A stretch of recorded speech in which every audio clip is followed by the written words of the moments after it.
안녕하세요. 부장판사 출신 변호사 나리 박나리 변호사입니다. 오늘은 재밌는 사례를 들고 왔는데요. 바로 강제추행으로 기소당한 헬스 트레이너 사건입니다. 마사지샵이나 헬스장에서 마사지 받다가 뭔가 이상하다고 느끼신 적 있으신가요? 혹은 반대로 마사지 시술자나 트레이너로서 내가 하는 행위가 오해받지 않을까 걱정해 보신 적 있으신가요? 몇 년 전에 전통 무용가이자 한복 디자이너인 한 남성이 자기의 고등학생 제자에게 마사지를 해준다는 핑계로 성추행을 저질러서 아청법 위반 혐의로 기소됐던 사건이 있었습니다. 마사지업 하는 분들, 헬스장 트레이너 분들이 강제추행으로 기소되는 사례도 꽤 많은데요. 마사지와 강제추행의 경계가 얼마나 모호한지를 이런 사건들을 통해서 알 수 있습니다. 오늘은 부장판사 출신 변호사의 날카로운 시각으로 강제추행이 되는 순간은 언제인지, 또 억울한 피해와 억울한 가해를 막으려면 어떻게 해야 하는지 얘기해 보겠습니다. 자, 1부 마사지가 왜 위험한 영역인가? 왜 하필 마사지가 이 경계선에서 자주 문제가 되는 걸까요? 세 가지 이유가 있습니다. 첫 번째, 신체 접촉이 전제된 행위입니다. 마사지는 본질적으로 몸을 만지는 행위입니다. 치료 목적이든 미용 목적이든 신체 접촉 없이는 시술 자체가 불가능하죠. 바로 이 때문에 접촉 자체가 범죄 의도에서 비롯된 것인지 순수하게 시술 목적인지를 외형만으로는 구분하기가 매우 어려운 거죠. 두 번째, 밀폐된 공간에서 이루어집니다. 보통 일반적으로 마사지나 안마 시술실 내부에는 CCTV가 없습니다. 개방된 공간이 아니라 외부와 차단된 독립된 공간에서 이루어지는 경우가 많습니다. 옷을 일부 벗어야 하는 경우가 많기 때문인데요. 프라이버시 보호 차원에서 당연한 조치죠. 문제는 이게 바로 증거 공백이 생기는 원인이 된다는 거예요. 목격자도 없고 영상도 없으니 결국 두 사람의 진술만 남는 경우가 대부분입니다. 세 번째, 시술 범위가 불명확합니다. 다리 마사지를 하려고 했는데 엉덩이까지 건드렸다. 또는 어깨 시술인데 가슴 부분을 만졌다. 이런 상황에서 시술자는 시술 범위 내의 행위였다라고 주장을 하고 피해자는 그 명백히 선을 넘은 것 이렇게 맞서는 거죠. 사전에 범위를 명확히 합의하지 않았다면 이 다툼은 법정에서 쉽게 해결되지 않습니다. 자, 그러면 어떻게 해야 될까요? 피해자의 입장, 피의자의 입장 나눠서 말씀드리겠습니다. 헬스 트레이너 분이 강제추행으로 기소됐다가 무죄를 받은 사례를 가지고 설명드리겠습니다. 피고인은 헬스 트레이너였습니다. 피해자는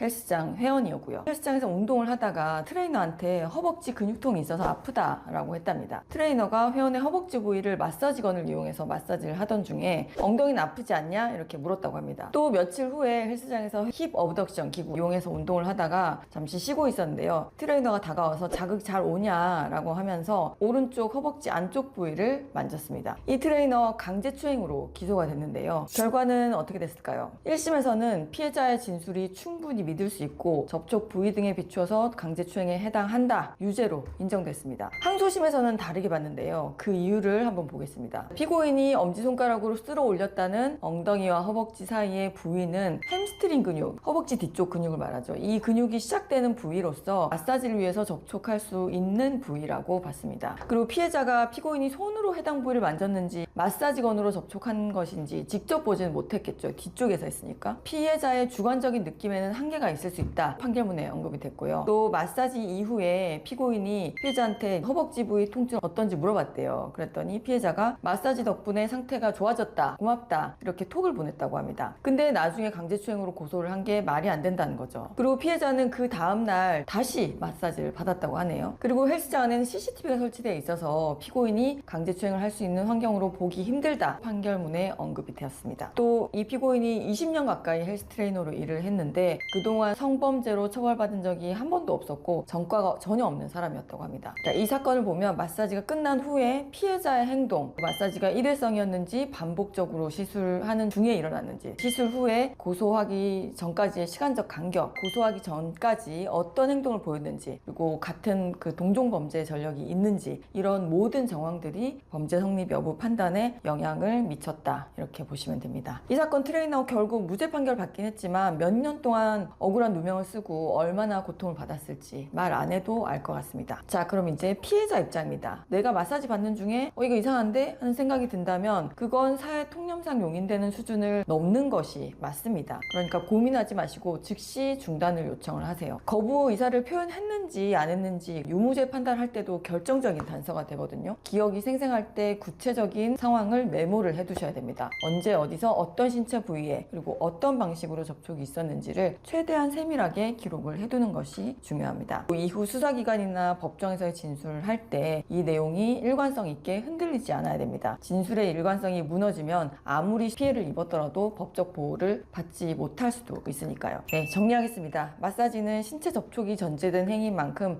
누구든 언제든 법적 분쟁에 휘말릴 수 있는 가능성이 있습니다. 만약 억울한 일을 당하셨다면 혼자 고민하지 마시고 변호사와 상의하시기 바랍니다. 오늘 영상 도움이 되셨다면 좋아요, 구독 부탁드리고요. 궁금하신 내용은 댓글로 남겨주세요. 이상 변호사 나리 박나리 변호사였습니다. 감사합니다.